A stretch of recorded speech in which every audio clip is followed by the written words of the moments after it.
Actress and entrepreneur Shay Mitchell, she is facing backlash after launching a skincare line for children. You can see she's got these cute little unicorn face masks for kids. It's all for kids ages 3 and up. 3, you heard it, 3 and up. But a lot of people are saying this is unnecessary and sends the wrong message. So, anybody here into this for the kids in your life? No one. So interesting, right? I immediately saw this headline and I got angry, and I think for all the same reasons that you did. But then I Googled, should kids have a skincare plan? And I was surprised when it said yes. Really? Now, granted, it is just simple things. It's gentle cleanser, moisturizer, and sunscreen. But I thought before puberty that wasn't even necessary. It was the face mask thing, though, that I haven't there's something about that it makes me feel like it's anti-aging. Immediately, really? I associate them with that. For me, it felt like, I get that kids want to mimic their parents, right? We pretend stuff. That's why I had like those Popeye cigarettes, because my parents smoked. Remember and those? I pretended, right? And pretending to be an adult is what we do, but the face mask part is, it's not pretend, it's an actual face mask. Like, I would be fine if little kids were taking wet paper towels and putting them on their face and they're like, Mommy, I'm just like you, cutting out little holes. They're playing, they're pretending. It's like a baby doll. We all had baby dolls. We don't give kids real babies. Does it matter to you at all, though, that this was designed for kids? Like, this is, it's not necessarily an adult face mask, even though the initial photo makes it look a bit adult, which I think sparked the rage.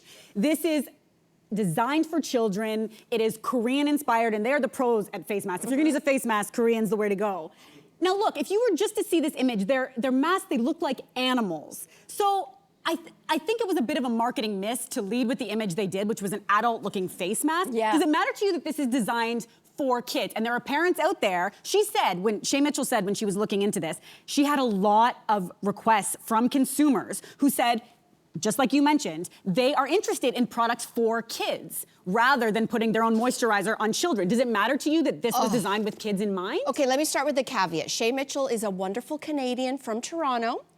I think she's a lovely human.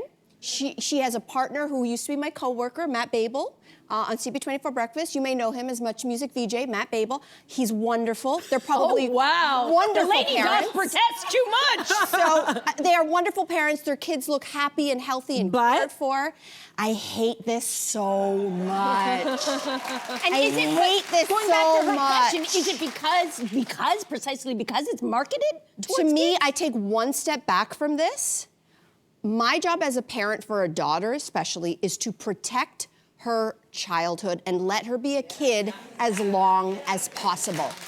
This, to me, is the adultification of children younger and younger and younger. It's gonna come at them anyway, but the fact that you are actively marketing to them means that A, you're trying to turn a child into a consumer by the age of 3. That's a problem to me. And number 2 is I don't know who said it is necessary. My daughter has a cheap bar of soap. She washes her face and she wears sunscreen. I hope that's what she does until at least puberty. But has the train already left the station? Like, in terms of marketing towards kids? Like, think about it. Like, even like little things in the grocery store are marketed towards kids. Toys and stuff are marketed towards kids. Lots of things. And then you add, you're right. Yeah, it's and that's the difference. Well, maybe, I mean, you could make the argument that some kids' cereals are not also very good for them and not maybe age appropriate. But anyway, I think what the other element is that we can't ignore is the social media element. The fact that kids are being marketed to in a different way that didn't exist 10 years ago. And so I have, like, my friend's daughter came and was talking about this drunk elephant. It's expensive It's stuff. a very expensive. We know it. So obviously there were influencers who were specifically talking to kids who are around that age and influencing to them. And that to me is this piece that is like so dangerous because the ingredients in some of these things are very harmful. Now, I guess you could make the argument though that Shay was trying to make different ingredients, as you've mentioned. I don't know, I just think, like, is there a piece of this that we're missing, like, in the sense of, like, when I was growing up, I never really saw my mom's skincare routine at all. There was like basically none. So do you think that was for better or for worse? I don't know. I was kind of left like I didn't know what was going on until like late into my teenage years. Don't you think that's a good thing? I guess so, maybe, but I wonder, like, I don't know, I just feel for the people who their kids are seeing this and they just think this is a fun way to get involved. I have to say this, I had terrible skin going through puberty. Terrible skin. This is making kids look at something that they shouldn't even be thinking about at 3 years old, which is my skin. Who cares? Who cares about your skin at 3 years old? You should be playing in the mud and doing the opposite, which is getting very, very dirty. I guess the problem is nowadays, most kids aren't playing in the mud. And I think about if this is an option for fun, I would rather my kid wear this face mask once in a while than be on a screen. And they're on screens a lot. Well, I don't know that. I mean, sure, it's a good point, but are those the only two options? I think just because we can do something as parents, should we? Yeah. Be a parent and decide that your child should be a child. That's my opinion. Good combo. Okay, we're gonna move on to this. Love you, Shay.